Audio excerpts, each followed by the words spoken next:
You always hear sports analogies in business, right? So you need to have a plan. You need to be flexible with your plan.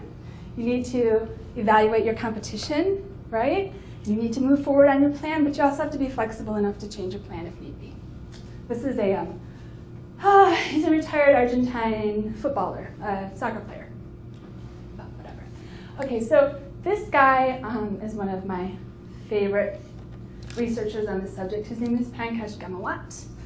Has anyone heard of Tom Friedman? Tom Friedman? Yeah, the world is flat, right? So they market this guy as kind of the anti-Tom Friedman, although it's not totally the case. What he does is he researches trade and why one country trades more or less with another country. Yeah? Last week I showed you 15 or 20 different countries. I think 15, the US's top 15 trading partners.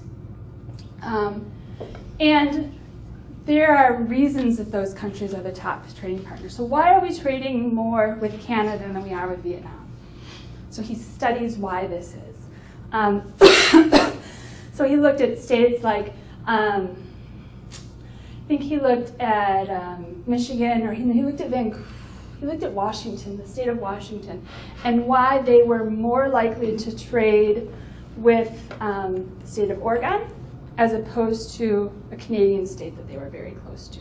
So what are those factors? If the world really is flat, then there shouldn't be a difference if I'm trading with, I'm in Michigan and I'm trading with Ohio, or I'm trading across into Windsor. There shouldn't be a difference in the amount of trade I'm doing, right? If the world really is flat and there are all these factors and they don't influence. But he's figuring out how much each of these factors indicate influences and why. So he calls it CAGE, cultural, administrative, geographic, and economic factors, is how he breaks them down.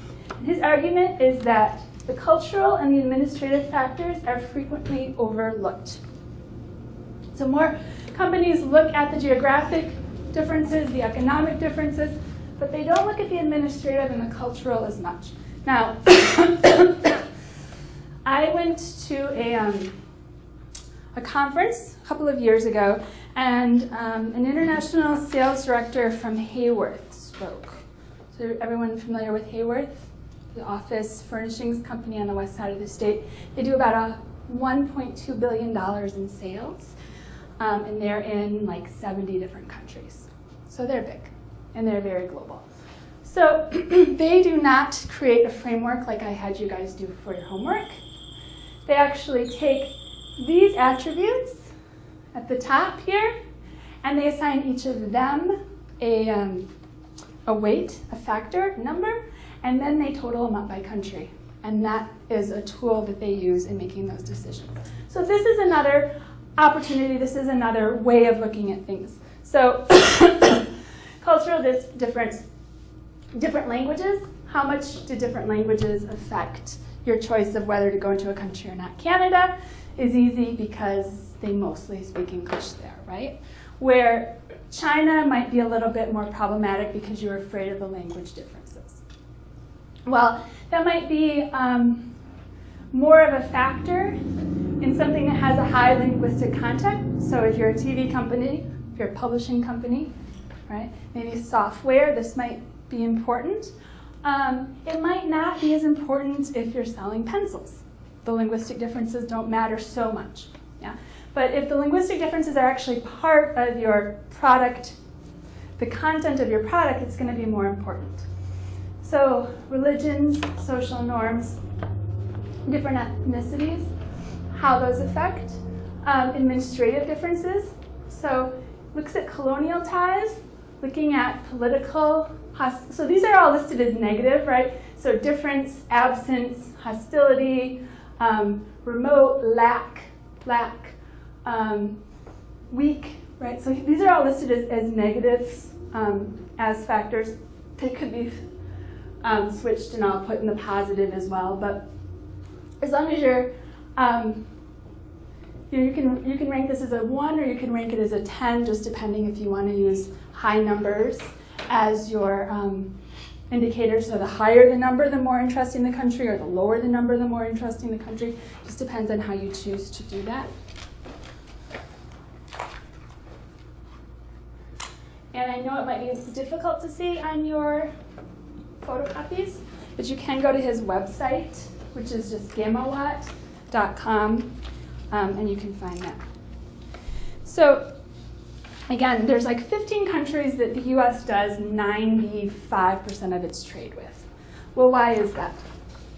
A 1% increase in a country's growth is going to lead to about an 80% or a 0.8 increase in its trade. So for every 1% a country's economy grows, its trade is likely to increase quite significantly as well. And I believe we discussed that last week.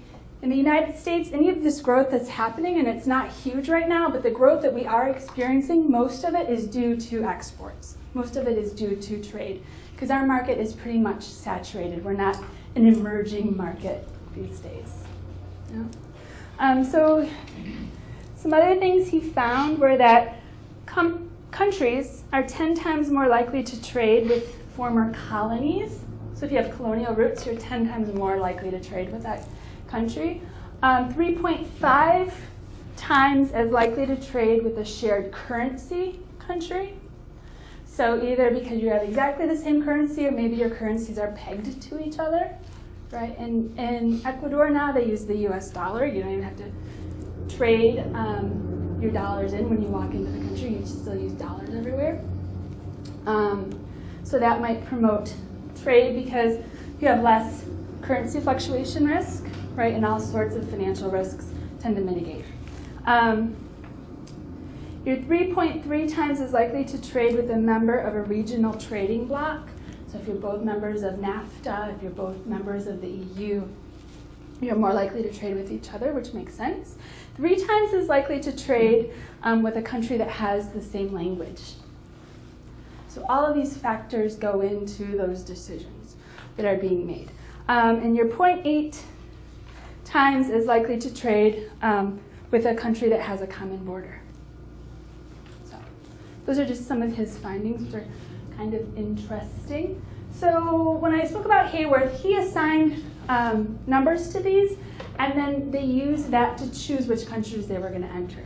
The problem with using this as your tool is that you're going off of past trends and what other people are doing and what's happened in the past, right?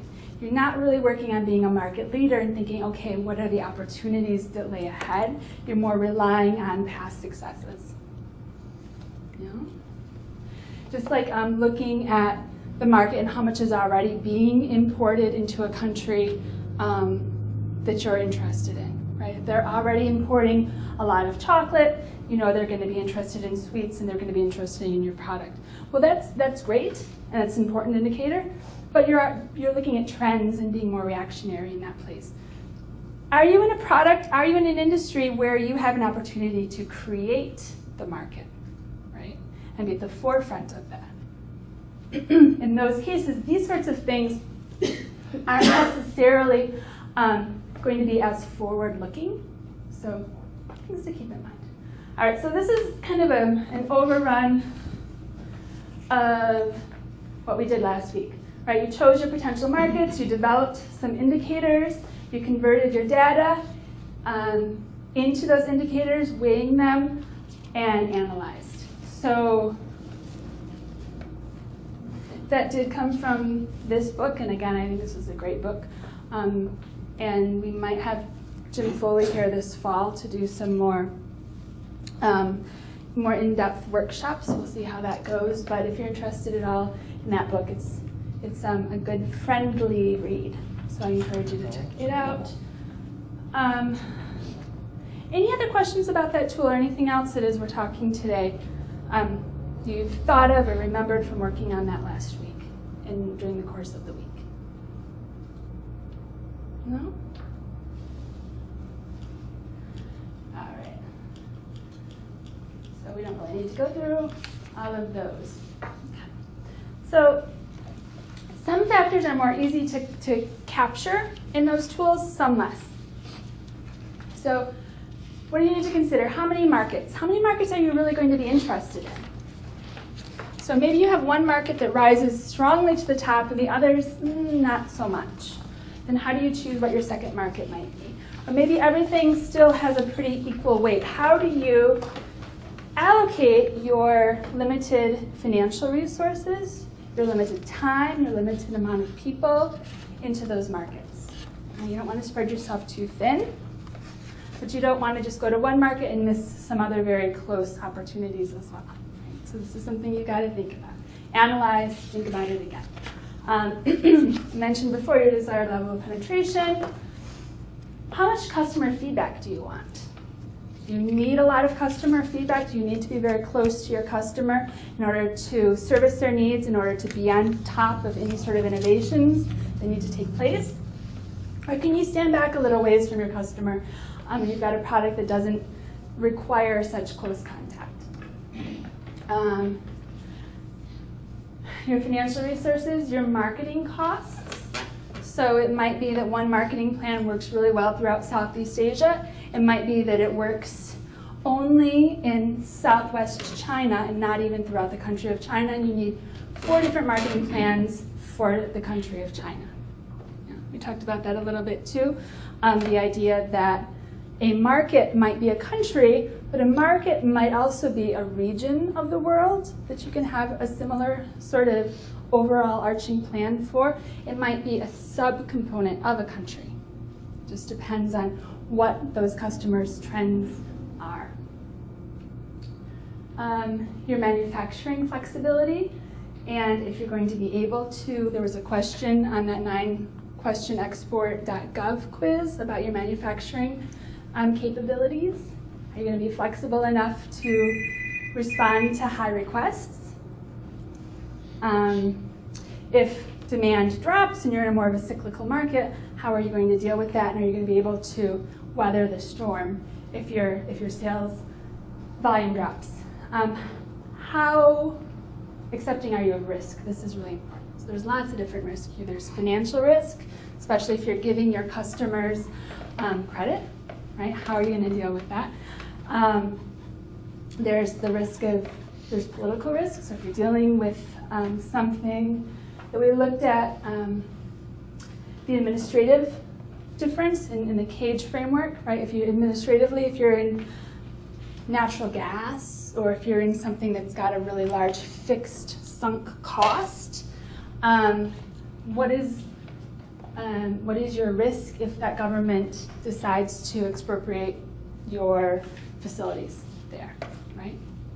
Or you have a big piece of equipment in country, it might actually be a movable piece of equipment. It's not a factory per se, but they can still expropriate it and you might not be able to take it out of the country. What does that risk look like? Okay. How much control do you want over the process? And what sort of managerial biases do you have? So your president, CEO might be really, really interested in Australia because his brother lives there, and so he visits there, he thinks it's great, he thinks there's all sorts of opportunities, he's sold on it, that's the only place he wants to go, okay? But through your research, you're seeing that there are much better opportunities in Malaysia, right? So you gotta try and see those biases, and they're not always super evident.